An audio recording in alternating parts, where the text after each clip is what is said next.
পঙ্গু মানুষ, সে তার জীবন জীবিকার জন্য এভাবেই চলছে রাজধানী ঢাকায়। আমি সেটাই দেখতে পাচ্ছি এবং সেটাই আমি দেখতে পাচ্ছি।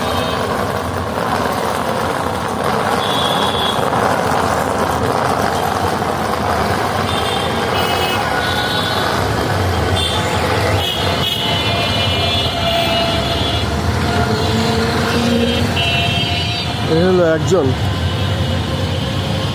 পঙ্গু, যার দুটি পা নেই, একটি বেয়ারিং গাড়িতে নিজেই এইভাবে বসে সে তার জীবন জীবিকার সন্ধানে রাজধানী ঢাকায় রাজপথে তাকে এইভাবেই জীবন সংগ্রাম করতে হয়।